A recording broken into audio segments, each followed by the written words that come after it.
Hey everybody, it's Mark Pattison. I'm back again with another great episode of Finding Your Summit, all about people overcoming adversity and finding their way. This week, I find myself at Everest Base Camp, pretty exciting. We're going to speak to a collection of my fellow climbers here in a few minutes, but I just want to remind everybody that if you want to find out real time what's going on, we're now the first week of May. You can go to my website at www.markpattisonnfl.com. You can follow the journey not only on the Garmin app, which is attached to that. You can follow us literally going up and down the mountain, but you can also see my blog there. I'm writing almost every other day about what is actually happening here in camp. And as always, please remember to go and check out my philanthropy, Millies Everest, the Lochi Challenge. We've raised over $56,000 so far. Very inspired by my daughter, Amelia, who has epilepsy. And I have a partner with an organization in Sun Valley called Higher Ground, and they have really helped accelerate and support the journey today. Okay, let's get going. Again, I'm here at Everest Base Camp, and I wanted to introduce one of my fellow climbers.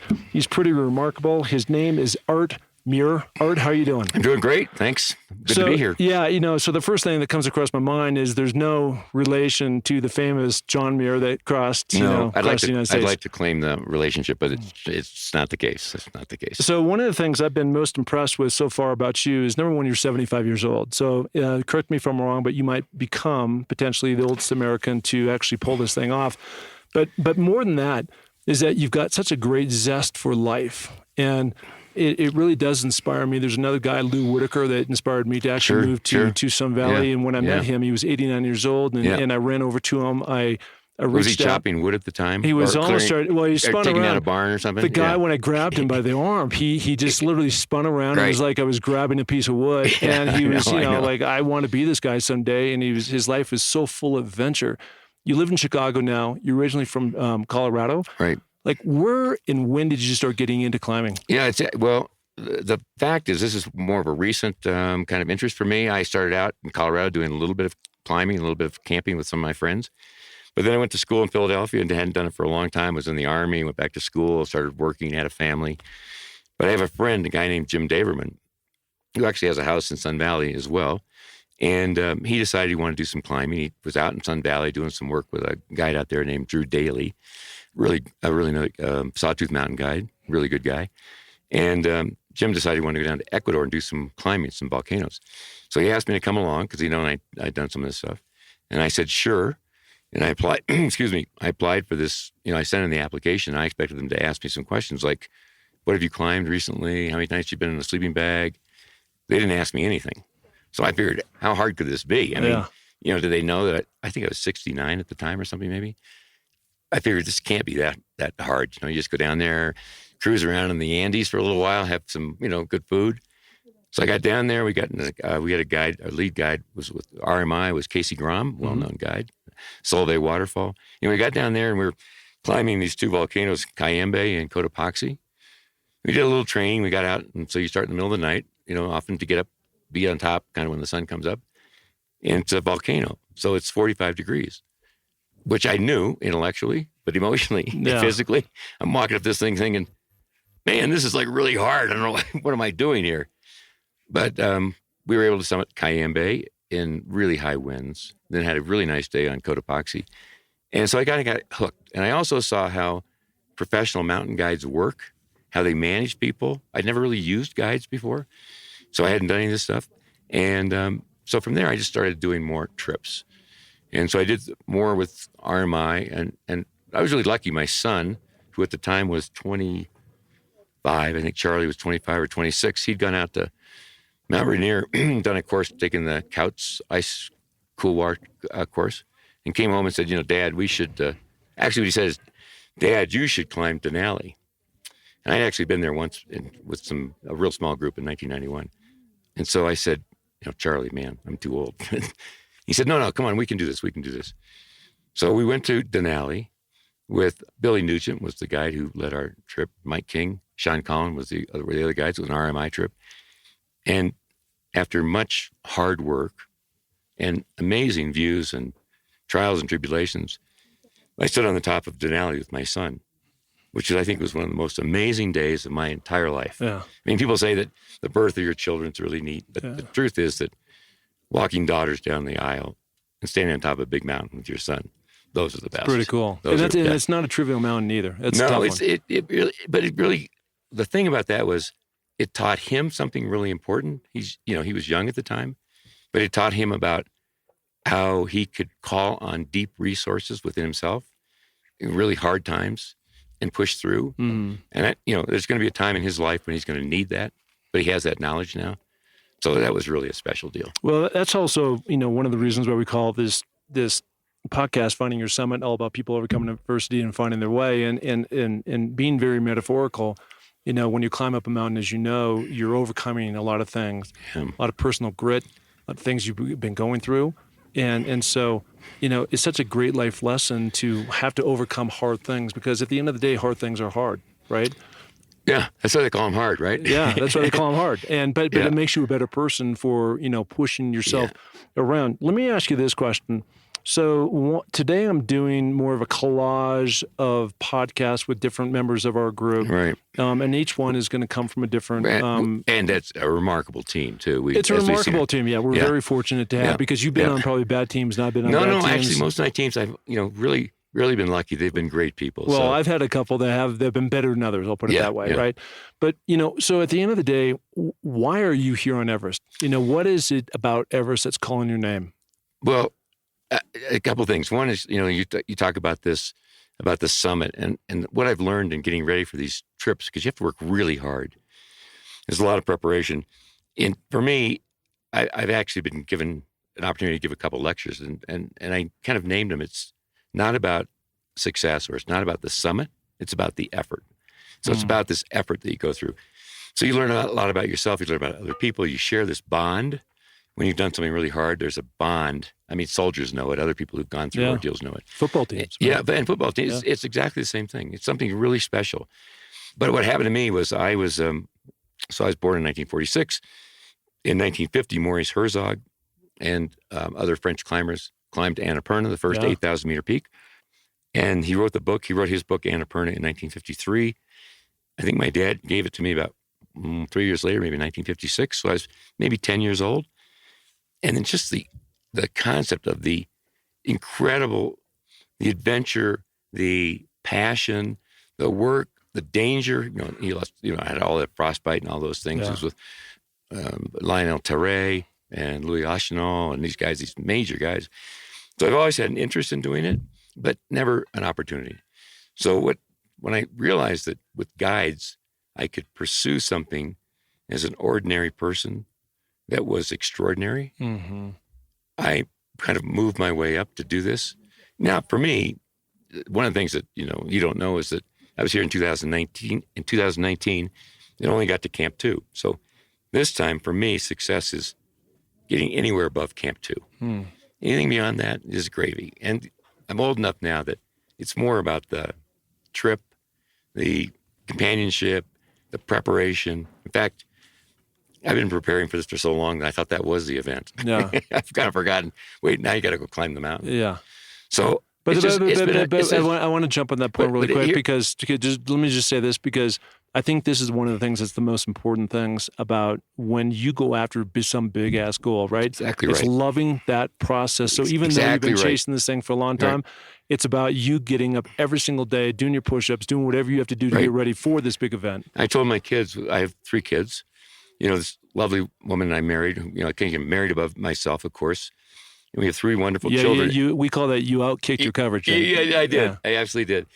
But I've told them that, it's really important in life to have dreams, because it's not important necessarily you achieve the dream. It's important that you work toward a goal. So once you have a dream out there, then you can take the small steps to work toward it, and you'll end up going much farther than you would ever imagine. But if you don't start, you won't go anywhere. Yeah. So that's it's been really important to me. Yeah, when you say that, it's something I say quite a bit, which is action creates reaction. Exactly right. And so that action that you took, and it's interesting because you were talking about your dad giving you a book, about the Annapurna trip and all that stuff. I was super inspired by the Whitaker brothers, Jim and Lou. Yeah. Veasters, Wickwire, all those guys, Addicted to Danger, all those books, all those adventures, because I happen to grow up, ironically, in the great state of Washington. One of my fellow climbers down the road here, Andrew Hughes, he's given us a shout out over there. He's been on the pod. He's up here as well. But, when you're so influenced by either people or events, and I think we all need to have mentors like that. And even though I don't think you see yourself necessarily like this because you're one of the guys, you are a mentor to a lot of people because of, you retired as a lawyer. And rather than pack it in and go to Palm Desert and play golf, you're like, you know what? I'm not doing that because all your buddies are passing away or whatever they're doing. Yeah, you're going to go, get after life. Life and that's is really short. It's really precious. And the other thing is, you don't really know how deep the water is until you jump in. And it's okay.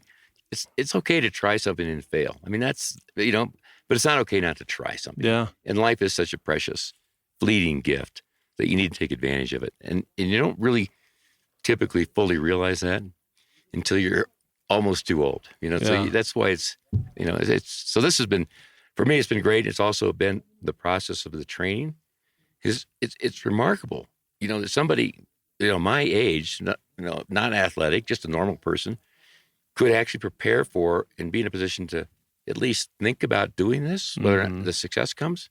I mean, our bodies are remarkable. They're miraculous, actually, that you could do it at this age. So I'm pretty fortunate. I think one of the things that I've seen is that your body can be like a car. And if your car just sits in the garage and you've got this beautiful Ferrari or something, old antique, at the end of the day, if you don't put oil, change the, do all these things you have to do. Lubricate the joints a little bit. No. It's the same thing as a human. I mean, people can go a long way if they want to go a long way, but if you just sit, you get archaic and crickety and... But, and the other thing is, it's just so much fun. The people I've met, one of the other climbers I think you were going to talk to is this fellow from Nova Scotia that I've gotten to know in some other climbs, and we've become really good friends. And that's what happens on these trips because you've done something really difficult. Yeah. So as we transition into Kevin, and for everybody that's listening, this we're here at Everest Base Camp. This will come out around the first week of May, and we are now doing rotations up and down and up and down. Yeah, by then. By then, and one of the things that's been so wonderful to me, not just with this expedition, but all the other ones, is meeting this whole international community of people. Yeah. And so you and I are both from the States. I hail from the great state of Washington, and you're from Colorado originally. And now we're going to bounce into another fellow climber, Kevin Walsh, who comes from Nova Scotia. So first of all, let me why don't I give him some room? I'll jump out of the chair. He can jump into the hot seat, okay? I appreciate it very much, Art. Thank you. It's been a privilege. Thanks, Mark. Thank you. Kevin, how you doing? You were snoozing or something, trying to, right? Yeah, so we had to bump Art into the first position. No worries. Yeah, you have to listen to the body, and felt like I needed a little rest and rejuvenate, but I feel like $1,000,000 again. It's all good at the end of the day. So as we were just talking about, and I asked this question rather stupidly the other day, and you were very generous and nice to me to not make me feel like an idiot. But I was like, I'm pretty sure Nova Scotia is up in Canada. It's kind of up on the far eastern seaboard there. Tell me about Nova Scotia, because I'm trying to understand how you, hailing from the great country of Canada and being from the province of Nova Scotia, how you even got into climbing. Right. Yeah. No, great question, Mark. I was born in Nova Scotia in 1965, a small province on the eastern coast of Canada. We have a population of around 1 million people.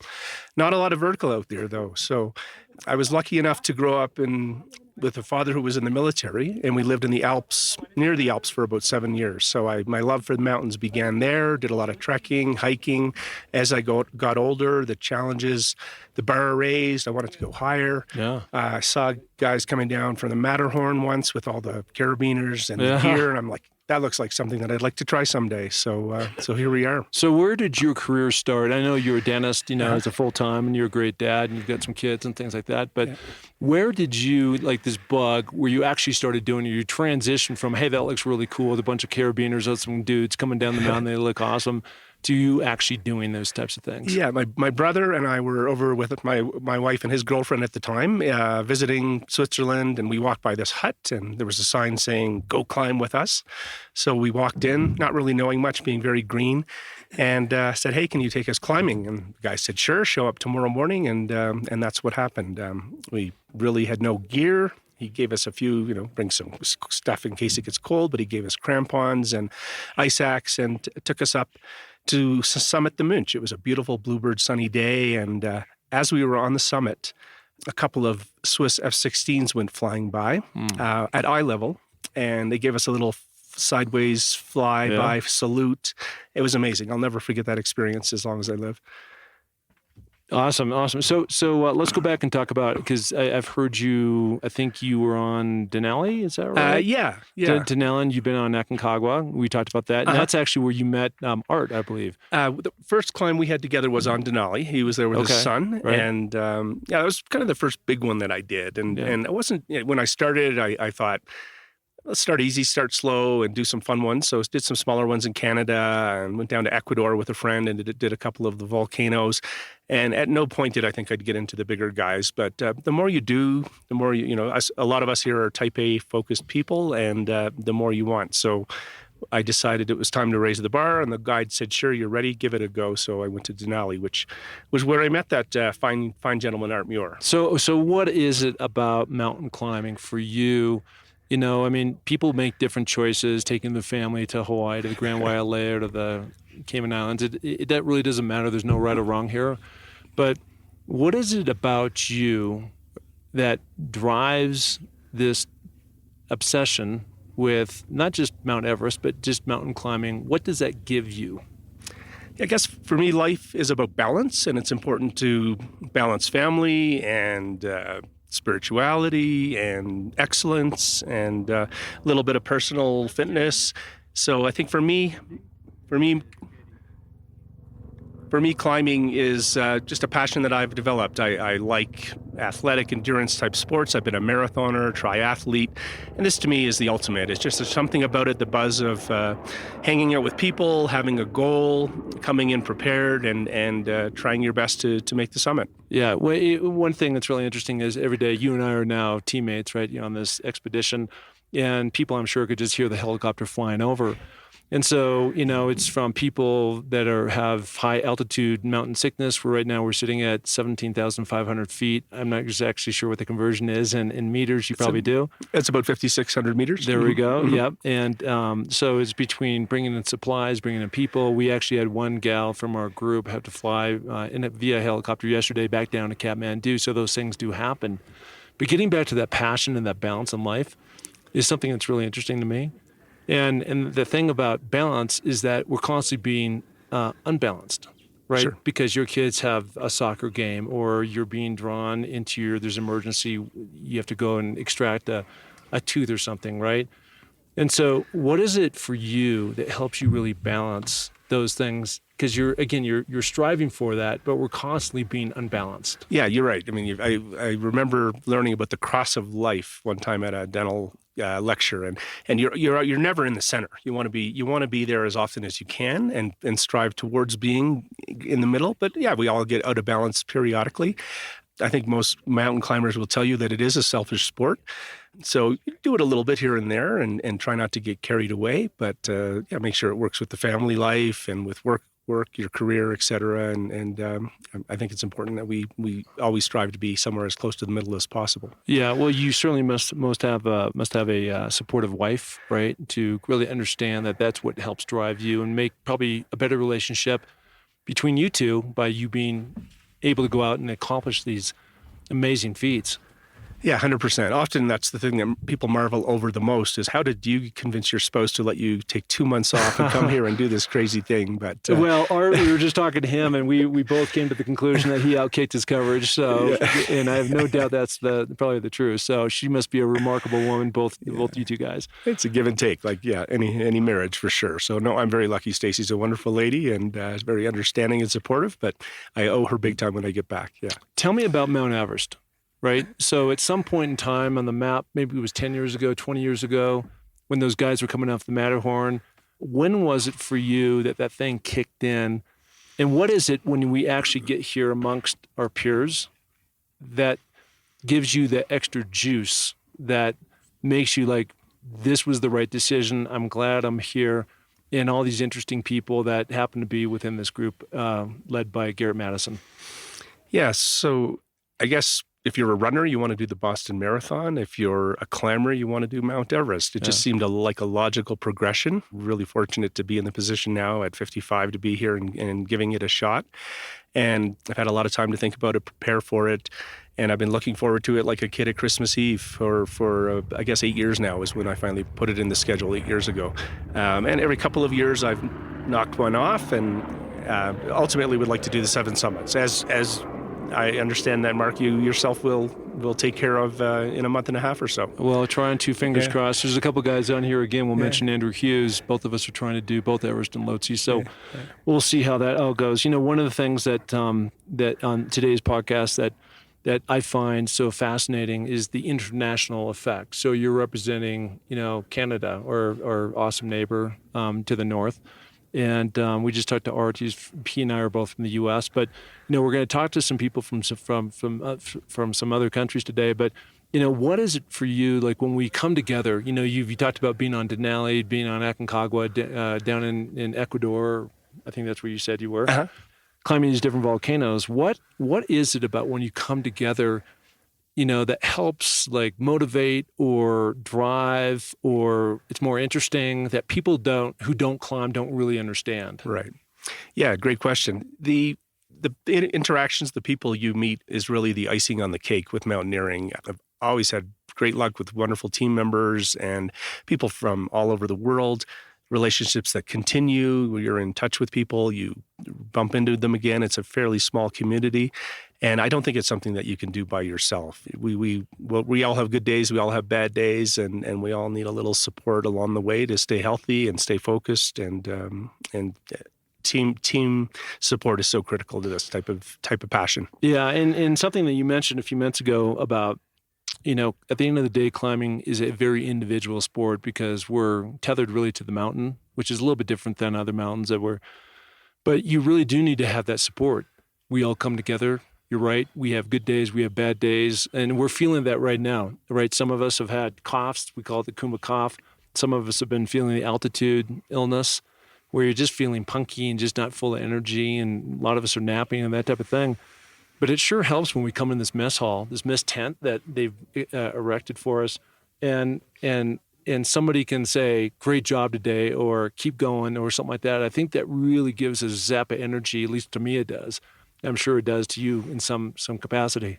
Yeah, for sure. I mean, it's remarkable. We've only been together 3 weeks. The only person I knew in the team coming in was Art, and already I have 15 new friends. So no, it's a great crew. And they're great people, right? Mm-hmm. And they come from all different perspectives, and people have done, these different mountains. There was one gal I knew in the group, Koki, who is here in the tent down the road. She was just the most amazing person to have on my team on Denali.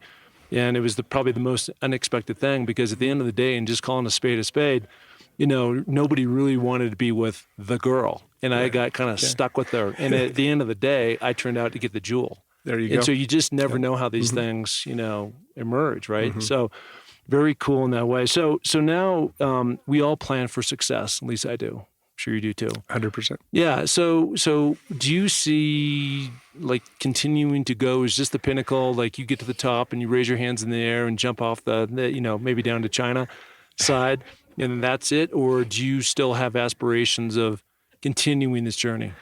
I mean, Everest is a big goal. At this point, I'm putting all of my energy towards getting to the summit, hopefully in a couple of months. So I think I'll get there first and then we'll reevaluate after that. But yeah, I guess I finishing the 7 summits would probably be the next subcategory. But and how many along are you? I know you're at least 2. This would be 3 or 4? Everest will be the 4th one. My goal was to get the more difficult ones done while I was younger, and that will leave, I guess, Vincent Massif, Elbrus, and Garten's Pyramid. Yeah.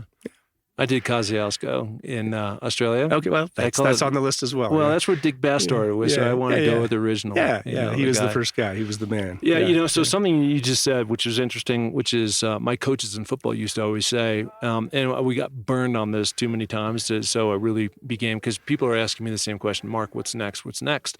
And what I like to say is it's one game at a time. Sure. Right, so it's foot after foot. Just concentrate on that particular goal. Back in 1983 or something like that, a long time ago, but we pretty much had the Rose Bowl wrapped up, playing at the University of Washington, and we just had to beat lowly Washington State. And so we were making plans to go down to Pasadena and they came and had a big upset on us. And it was just a great lesson learned. Don't start thinking about the game, that's a month away that you haven't even played. Just the only thing that matters in life is being present and what's right in front of you, right? 100%. And that's certainly going to apply in this case because it's going to take all of our efforts and pulling together in a very unique way to get us up and then back down in a very safe manner. And I think the coach analogy is a great one. And here on the mountains, our guides, our very professional guides, keep us grounded, remind us every now and then. We're asking all these questions. What are we doing tomorrow? And they're trying to say, just relax, guys, one day at a time, and they'll get us to the top. So let's give our guides, but we'll start with the top. Garrett Madison, a little pump here.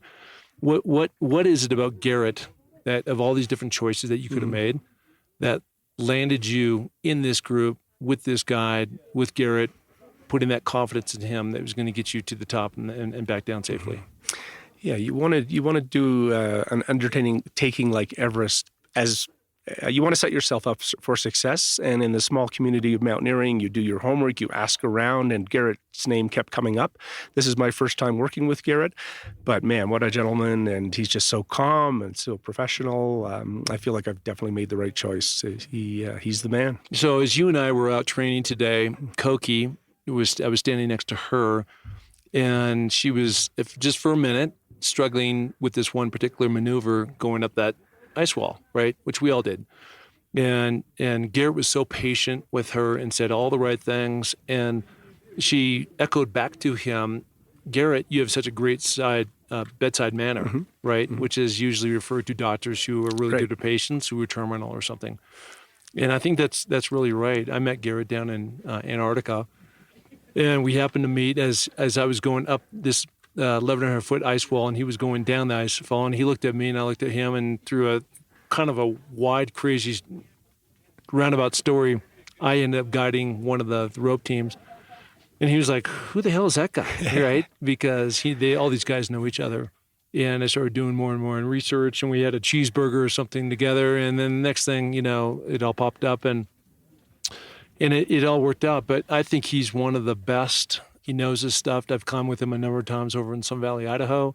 This is my first time actually on a big expedition. And you have seen like these multiple moving parts. We have 35 different Sherpa. We have 4 or 5 guides, all super on their game. All these cooks. I mean, everything that we've done just to get to this point, and we're still in the first quarter of it's just like falling into place, right? Sure. And so organization is key to so much structure that happens and success that follows. 100%. Yeah, there's a small army working behind the scenes diligently, and I'm sure we don't understand half of what's going on, but it's all been so smooth and so flawless so far. Yeah, I know. It's awesome. All right, buddy. Well, listen, thank you so much for jumping in and giving your perspective coming from Canada, Nova Scotia. And I know I'm going to be right with you on top when that day comes here on Mount Everest in a couple of weeks. So thank you for popping in. Oh, happy to chat, Mark. Anytime. All right, buddy. Thank you. All right, we're back again. And this time we were very, very, very fortunate to have Kristen Haria.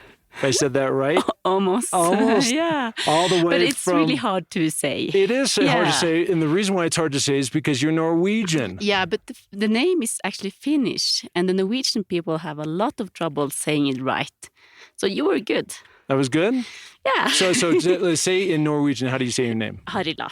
Harila. Okay, the whole thing. Kristen, is that how you start? Kristen Harila. Okay. Yeah. Yeah, all right. So we call you the Norwegian queen of the group here, right? We've got a lot of different people that we're talking to. And the one thing that's so interesting, we've talked to Art Muir today. We just got done talking with Kevin. And so we've got the U.S., we've got Canada, Nova Scotia, and then we're talking to somebody from Norway. Yeah. So what was it like growing up in Norway? I've never talked to anybody who actually grew up in Norway. It was cold. How cold?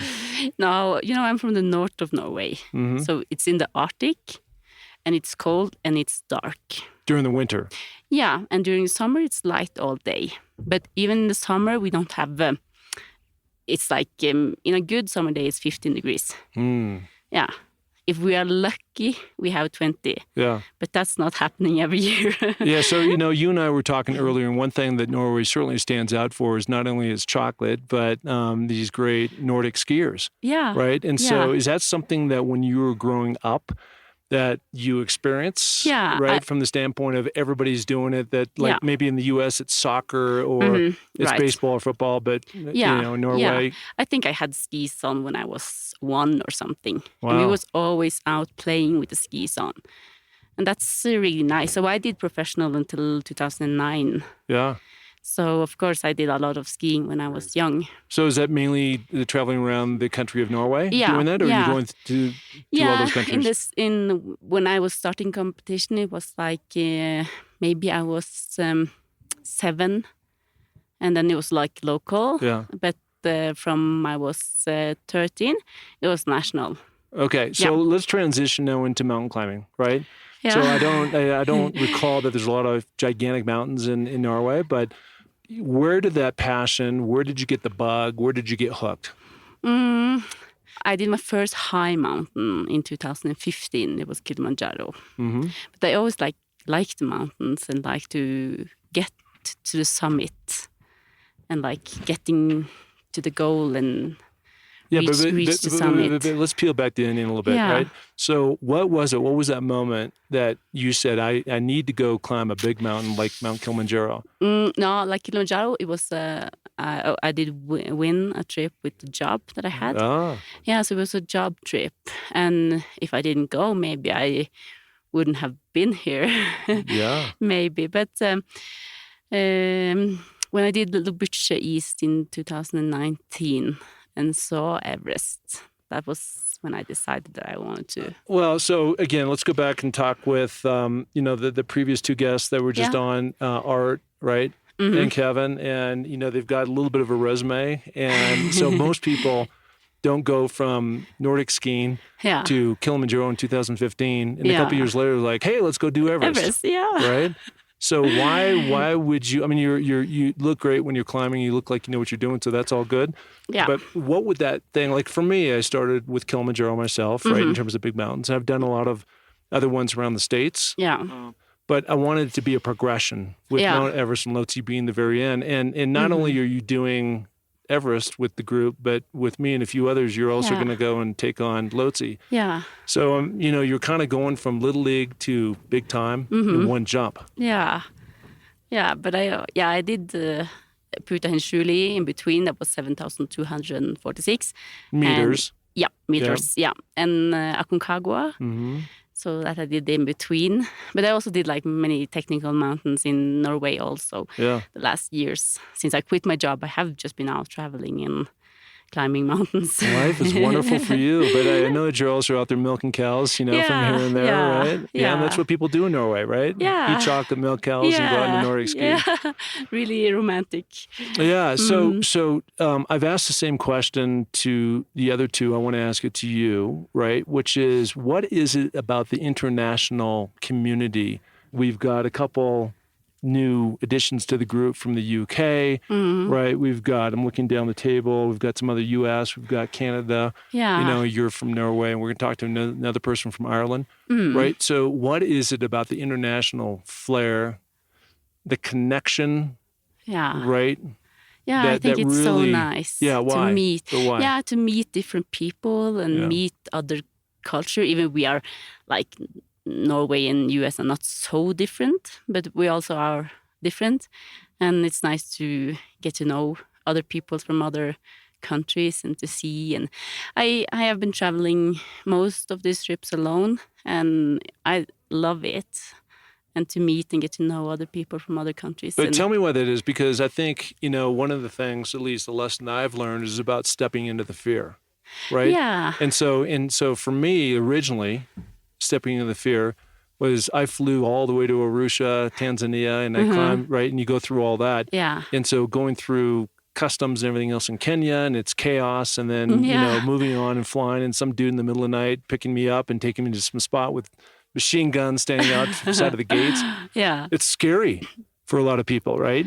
And but I'm trying to have you address all the people that are listening, and they've always thought about doing this, but they don't have it's not the right time, or they're not in the right relationship, or they're scared to step into the fear to go do something grand like this. Yeah. And try to take somebody across the threshold of what happens when you land in a group like this, and all of a sudden you've got like 15 to 20 new best friends. Yeah, but most of people are nice, and people want to be nice. And like I have traveled all the world alone, and I'm never afraid. I haven't been that at all because it's so unnormal that people are not nice. Most of the people that you meet when you're out, they are really nice people. So people are people is what you're saying. Yeah. And that politics most of that's them- where things get all messed up, right? Yeah, and people are like afraid of meeting new people and afraid of new culture and that they will be different or maybe scary but that doesn't happen very often. Most of the time you meet nice people and kind people and people want to be that. And be helpful. Yeah. So how often do you go out and meet people that are rapers or killers? Or it's not very often. Most of the time you meet nice people. Yeah. Yeah. Well, we have to watch out for Art over there. He might slip into our tent some night, right? But no, I think you're right. You know, at the end of the day, you know, you do your best to do the research and find the right guide that fits your style, of right? course. And, you know, we are all in this group now with Pattison Mountaineering. Yeah. And again, you come from an international community, and how did you, in the crazy world, end up landing on Pattison Mountaineering with Garrett? I talked to Garrett last summer about it. And actually, I met him in Kathmandu in 2019. He was finished with his trip and we was finished with our, and we just said hello to him because the guy that I had then knew him and was talking a little bit. And then after we did this Lubutche East, I was starting to think about Everest. So then we was getting in contact and we talked last summer about Everest this season. And I didn't believe it would happen. So wait a minute. So you talked to him in 2019, and was your plan to come again in 2020? Yeah, I talked to him in summer 2020 also about going this season. Yeah. Yeah, because 2020 was close. We knew that then. This was June, I think. And then I was talking again with him in January this year. And I was like, oh, I don't think it would be, but I hope. You know, Norway is like really strict about traveling. So I have been feeling a little bit bad about traveling. So did you sneak out of the country, or what'd you do? I felt like a criminal, actually. Wow. Yeah. And also in the airport, the police was stopping me and asking, what are you going to do? And I was like, ooh, what am I doing? Wow. Yeah. But so you truly are a mountain gangsta over here. I feel like a little bit, but now it's okay. I think I left that in Kathmandu. So, and for me, it was like, if I'm going to do this, I feel like I have to do it now. Yeah. Yeah.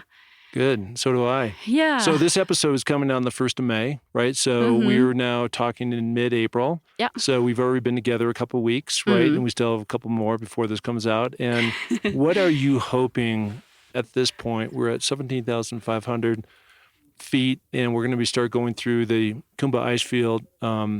And it's intimidating, it's scary and everything else. But what do you hope, you know, in the next couple of weeks to gain in terms of confidence, skills, whatever that might be for you? Yeah, I hope that we can work together as a team. And I think after the movie we saw last night, I think we all know how important it is. So the movie we saw last night, which by the way you picked out, was the K2 death story. Yeah, from 2008. And we saw right. so many things that went wrong that day. Yeah. Yeah. And we know, everybody here, that we have to help each other and we have to stay together and be strong together. Yeah. And in that movie, by the way, for those who have not seen it, it is the ultimate example of not working together, not coming together as a team, everybody pulling in their own direction, and at the end of the day, it caused 11 lives. Yeah. It was tragic. Yeah. Yeah. So let's go on the flip side of that and the positive, and let's take what you just said, which is all about teamwork, right? It is, and we are a big group, and we have to help each other up there. Yeah. Yeah, I think it's the only way to get it. Well, being the Queen of Norway, you might be carried up there in some kind of a big cart or something. So that'd be very easy. You. Yeah, do a toboggan down, right? Well, good. Okay, so we are all connected right now, right? We're going to be traveling up, and it's a very exciting time right now. So far, we've had fantastic weather. Fingers crossed that we continue to be that way. Yeah. Right. And it actually warms up and doesn't continue to be as cold as it's been. But I think we're on the right track with the right people, with the right team. And again, it's really interesting how none of us knew each other. Now we come in from all these different countries, Norway, UK, Britain, the US and other places, and really have this bond that's been formed. Right. Well, thank you so much for coming on, and I look forward to standing on top and lifting you in the air and high-fiving. Okay. Yeah. All right. So what I want you to do is say something wonderful in Norwegian, so you can prove that you're an actually like goodbye or farewell or whatever you want to say, but say something very eloquent. Okay. Lykke til på fjellet, på Mount Everest og Lhotse. Du kommer til å klare deg kjempebra. And as her interpreter, that means I'm going to bring lots of chocolate to the top of Mount Everest and Lhotse. That's right. Right? Yeah. All right. Thank you so much for coming on. Thank you. Thank you. Bye. Okay, we've got another person up on deck. She just arrived into camp a couple days ago. She's on a different yet connected trip going up Mount Everest. Her name is Bex Ferry. Bex, how you doing? I'm very well, thank you. How are and you? Tell me where you come from. I come from Oxford in the UK, so a really nice city, quite close to London, quite famous for the university, and not very famous for its mountains. Yeah, I know it's not very famous for its mountains, and you've got this interesting career because you're a mom of two. You have this amazing profession as a lawyer. I actually have 5 children. You have 5 children? I do have 5 children. So you just children. piled another 3 on from last night? Yeah.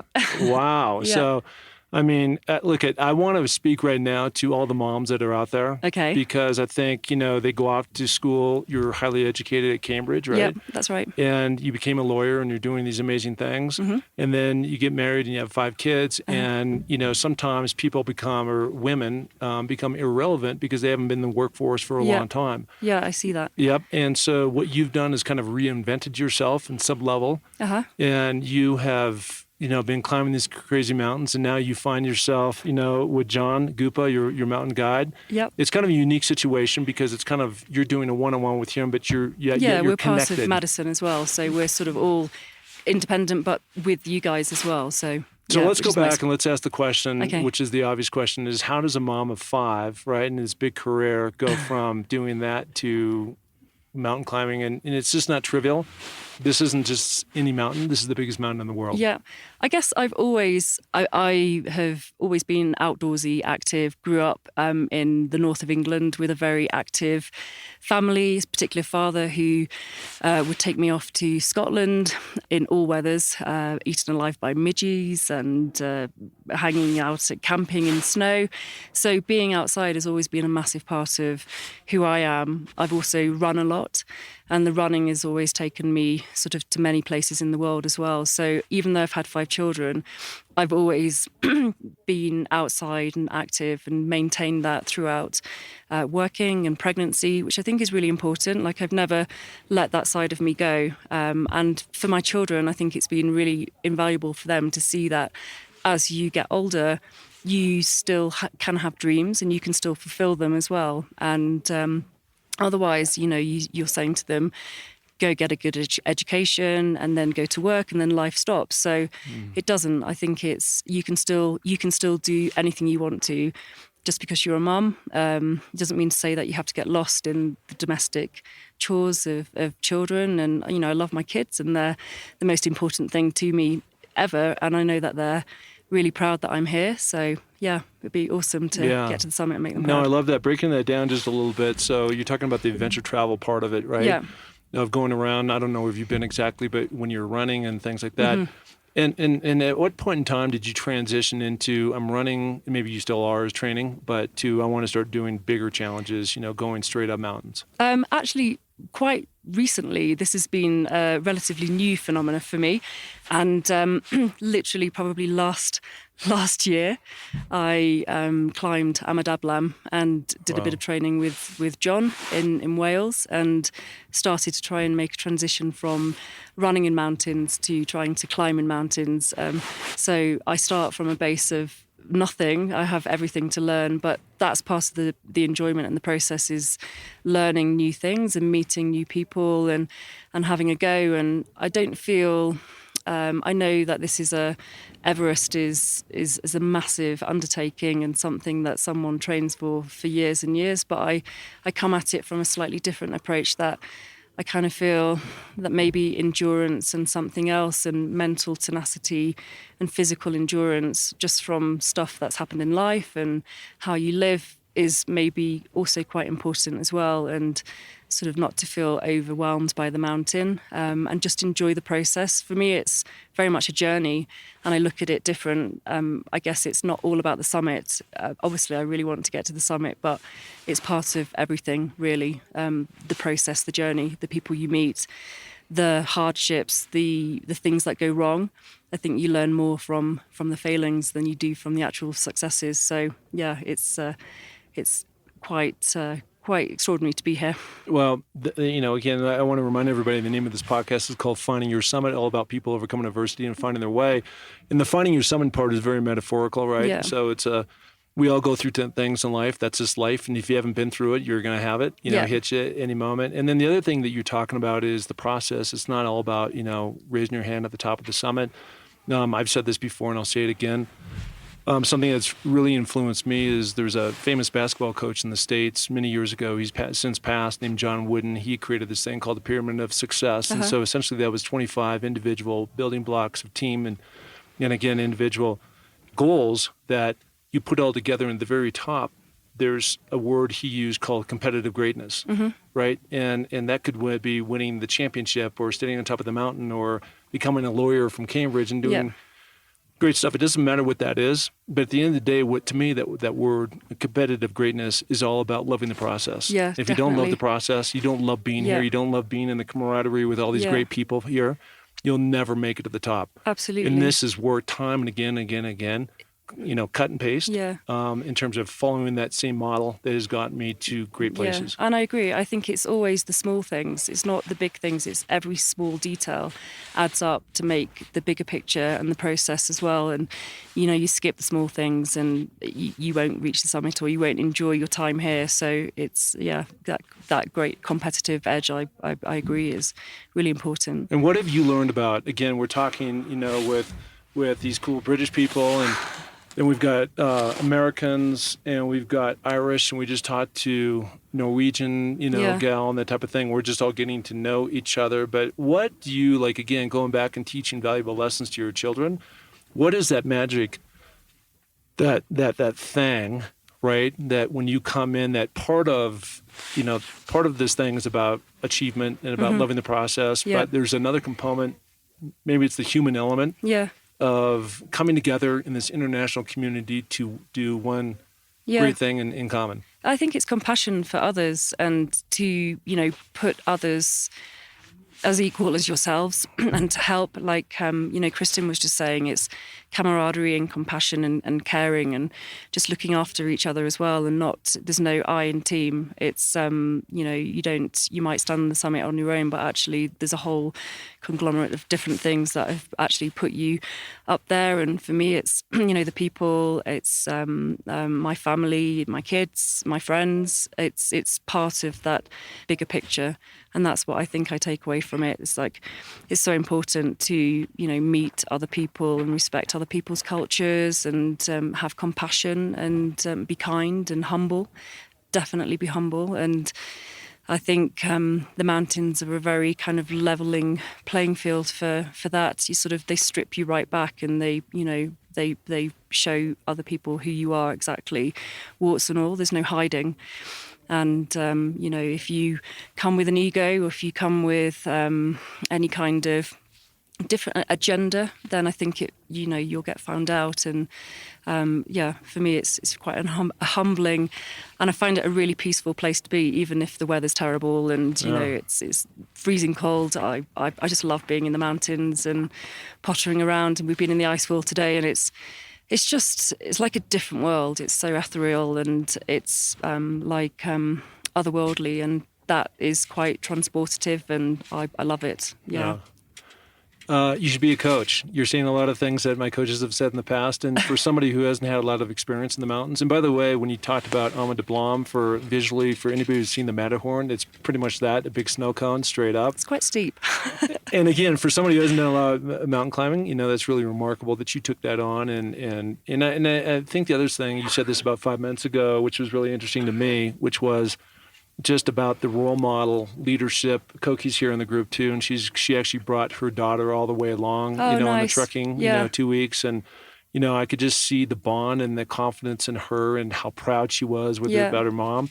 And I can only imagine. I've got 2 daughters, so and they're rooting me on, and they're very proud. But everybody's scared because you're not going to come back. I'm like, I can 100% tell you I'm coming back. So let's get over that and get more into the supportive role.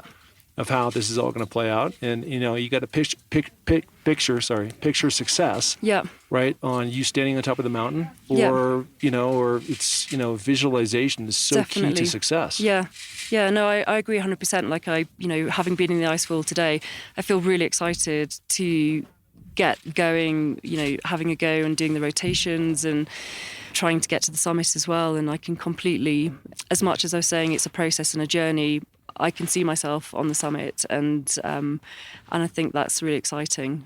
But it's the process and the journey and getting there as well. All the small components, which I love. The kind of early mornings, the cold, the all the other bits and pieces. Like the mountain shower. The shower in the bucket. Right. Who knew a shower in a bucket could be so rejuvenating? Shower in a bucket is the way to go. Listen, thank you so much for coming on, sharing your insights all the way from the UK. Yeah, no, of course, it's spontaneous here, but that's what this group is all about. And I feel like we have a really strong, solid group that's going to do great things. And we're all going to be proud of each other and look forward to celebrating back in Kathmandu. For sure. Okay? Brilliant. Thank you. Thank you. Right on. All right, our final guest of the day is Ronan Murphy, all the way from Ireland. How you doing, buddy? Fantastic, buddy. Thank you very much, Mark. Yeah, you're looking good. You finally showered, which we're all very grateful for here on the tent showers at 17,500 feet, converted to something else in meters. But God knows what that is. It's one of the things we've been talking about in terms of when we go and we do these amazing events. And obviously we're here at Mount Everest, so it's the biggest, baddest boy on the block. But really about the international community. We've talked to Kevin from Canada.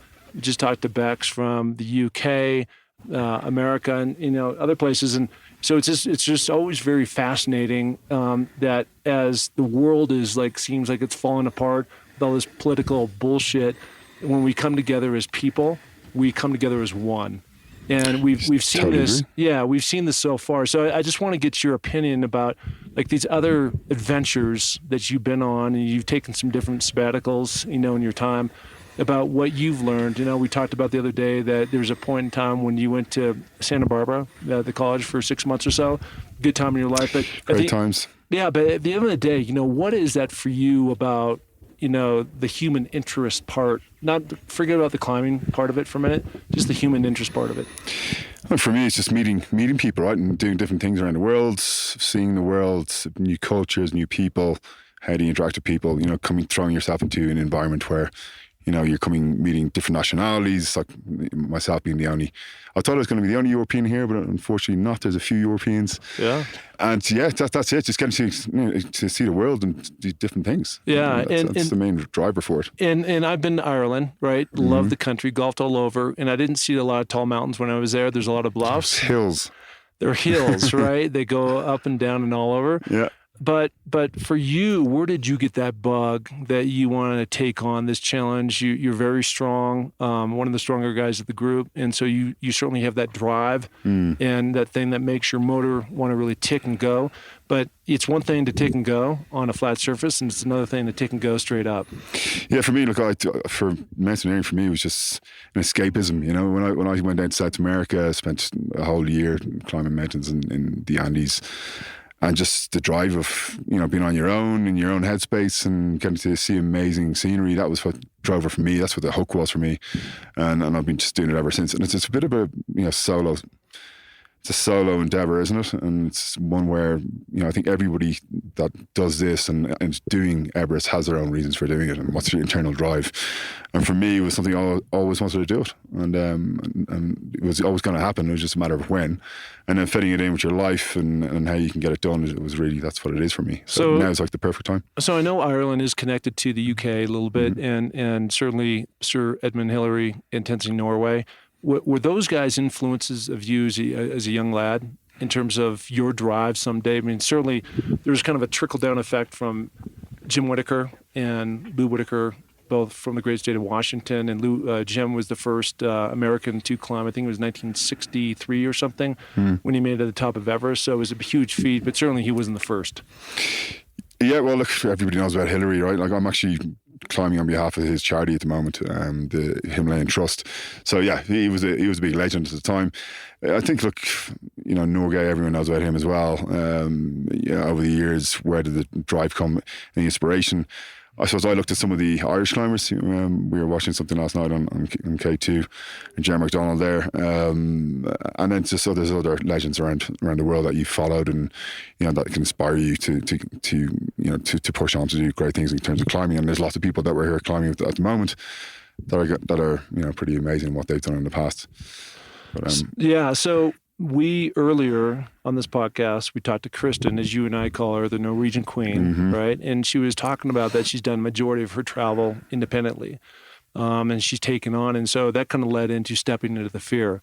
So I want to go back to you wandering around in South America, climbing in the Andes and things like that. Like what are some of those lessons? So I and as you say this, I want you to think consciously about a lot of people out there that listen to this podcast, finding your summit, and for them, finding their summit, you may be finding your own summit. And what are those valuable lessons that if they're on the fence, what are those things that, stepping into the fear, chasing it down, going after something, taking it from a dream to a reality, what has that been for you and kind of the self-fulfillment part of that has really given back and made you a better person? Yeah, massively. Look, I think for anyone, especially from the last year, if you think we've all been in lockdown, it's the drive to a goal, to trying to achieve something big. And I think from my perspective, traveling was always a huge thing for me. So I've been around the world to a lot of remote places, and just loved the drive from that and the inspiration you get from doing that.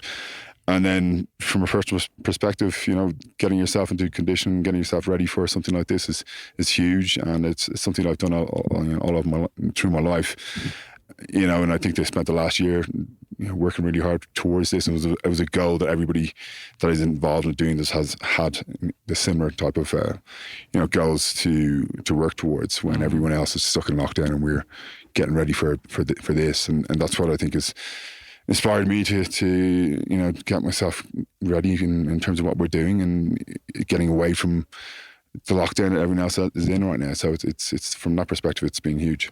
And what do big goals do for you? I mean, for me, it started 10 years ago about trying to become the first NFL player to climb the 7 summits, right? And, I'm very close to making that all happen. Mm-hmm. But at the end of the day, talk about motivated when you want to pull that comforter up under your chin and go, back to sleep or whatever. But you go, no, I got to get up. I got to get on the Peloton. I have to run up the mountain. Yeah.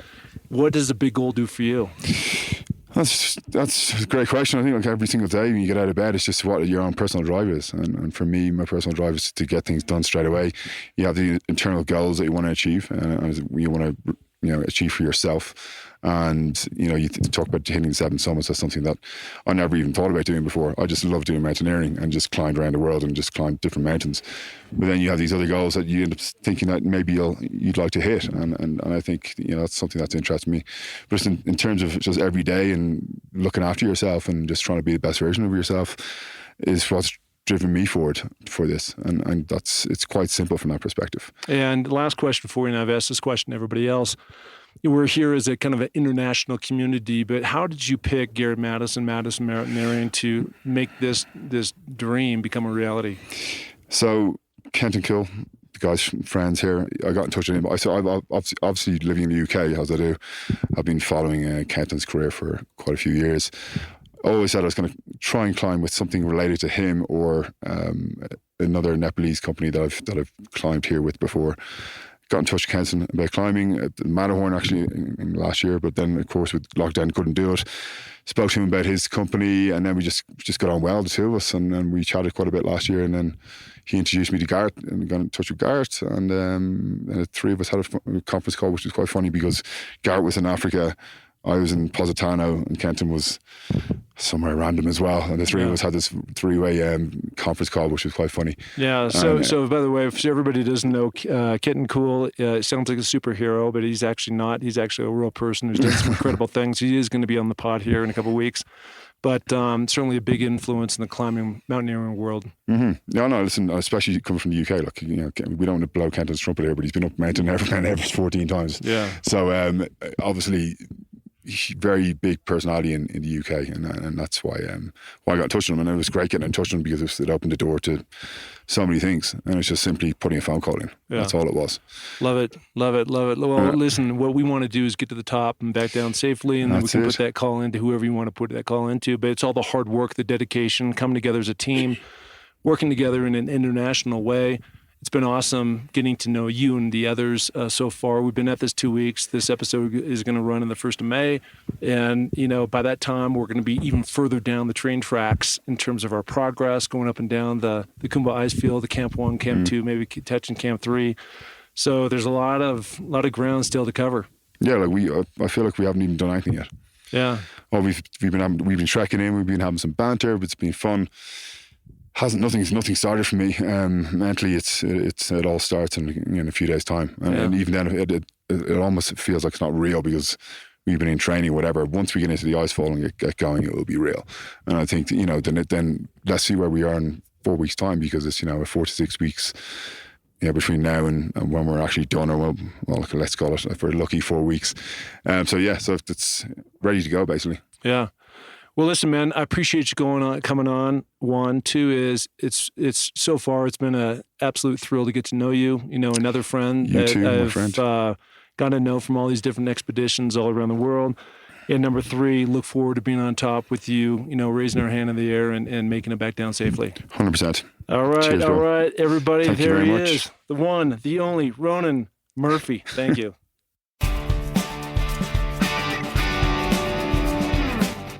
Hey, and thank you so much for listening to the Find Your Summit podcast. We are so glad to have you along for this journey. And if you enjoy the show, please tell a friend, share it on iTunes, spread it to the planet. We're looking to broadcast this to every person that is out there because, as you know, everybody has their own summit that they're going after. Okay, if you're looking to follow my journey, you can find that through my social links on markpattisonnfl.com. That's Mark, M-A-R-K, Pattison, P-A-T-T-I-S-O-N, NFL.com. So, until the next podcast, just remember, clear eyes, full hearts, and remember, it takes a little more to make a champion, so make it happen. Thank you. Bye.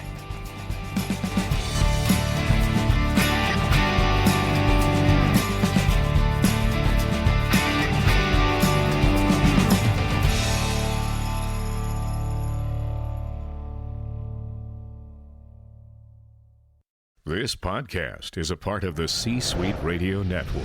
For more top business podcasts, visit c-suiteradio.com.